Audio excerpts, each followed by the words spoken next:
આકાશવાણી ભુજ સમાચાર પરેશ મારુ વાંચે છે। નમસ્કાર।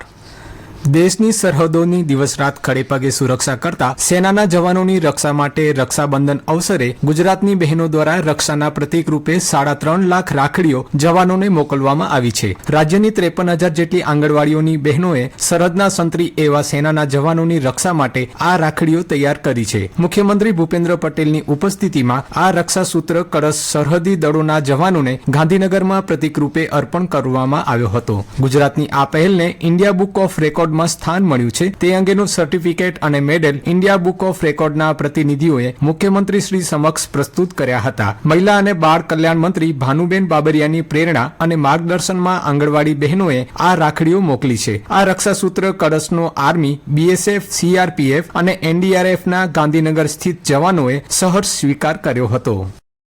રાજ્યભરમાં આવતીકાલથી 15 ઓગસ્ટ સુધી હર ઘર તિરંગા અભિયાન યોજાશે। રમતગમત રાજ્યમંત્રી હર્ષ સંઘવીએ કહ્યું, અભિયાન દરમિયાન જિલ્લા અને મહાનગરપાલિકા વિસ્તારમાં ત્રિરંગા યાત્રા સાથે સ્વચ્છતા રેલી પણ યોજાશે। જ્યારે આગામી 12 થી 15 ઓગસ્ટ દરમિયાન વિવિધ સ્થળ પર સ્વચ્છતા સંવાદ કાર્યક્રમ યોજાશે।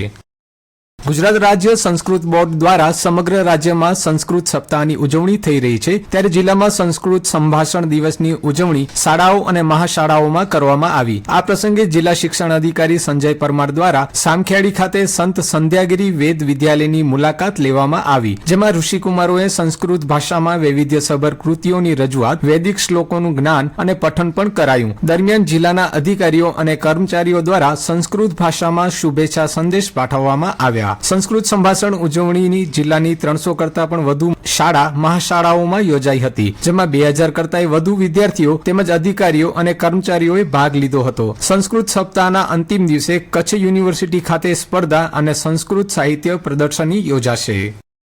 ભારત સરકાર દ્વારા સમગ્ર દેશમાં 1 જુલાઈથી 30 સપ્ટેમ્બર 2025 સુધી ગ્રામ પંચાયત સ્તરે જન સુરક્ષા સંતૃપ્તિ અભિયાનનું આયોજન કરાયું છે, જેના અનુસંધાને રિઝર્વ બેંક ઓફ ઇન્ડિયાના કાર્યપાલક નિદેશક રોહિત જૈન તથા ક્ષેત્રીય નિદેશક રાજેશ કુમાર કચ્છની મુલાકાતે આવ્યા હતા। આ મુલાકાત દરમિયાન સુમરાસર ગામે આરબીઆઈ તથા બેંક ઓફ બરોડાના સહયોગથી વિશેષ કેમ્પનું આયોજન કરાયું હતું। કાર્યપાલક નિદેશક રોહિત જૈને કહ્યું હતું કે કચ્છના છેવાડાના ગ્રામજનો સુધી ભારતના નાગરિકો માટેની તમામ યોજનાઓનો 100% પહોંચે તે માટે આ કેમ્પ યોજાયો છે। જન સુરક્ષા સંતૃપ્તિ અભિયાનમાં કચ્છ જિલ્લો દેશમાં મોખરે રહે તેવું કાર્ય કરવાનું આહવાન કરાયું હતું।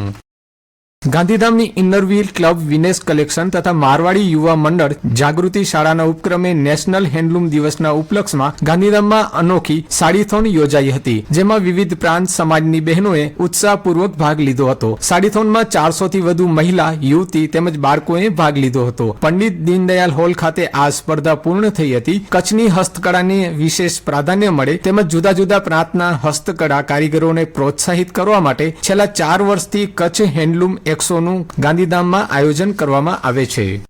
કચ્છમાં કૃષિ પશુપાલકોને સ્વચ્છ અને સ્વાસ્થ્યકારક દૂધ ઉત્પાદન માટે પ્રોત્સાહિત કરવા માટે કાઝરી સંચાલિત કૃષિ વિજ્ઞાન કેન્દ્ર દ્વારા અંજારના રતનાલ ગામે વધુ દૂધ અને બજાર મૂલ્ય માટે સ્વચ્છતા પ્રશિક્ષણ શિબિરનું આયોજન કરવામાં આવ્યું હતું, જેમાં ડેરી કિસાન જોડાયા હતા। કાઝરી કેવીકીના વડા ડોક્ટર મનીષ કંવટના માર્ગદર્શનમાં વિષય વિશેષજ્ઞ ડોક્ટર ઝુફાસા અંજુમે પશુઓને દોહવામાં સ્વચ્છતાનું મહત્વ સમજાવ્યું હતું તથા દૂધ ઉત્પાદનમાં વધારો કઈ રીતે કરી શકાય તે અંગેની સમજણ આપી હતી। શિબિરમાં કિસાન વૈજ્ઞાનિક સંવાદ સત્ર પણ યોજાયું હતું।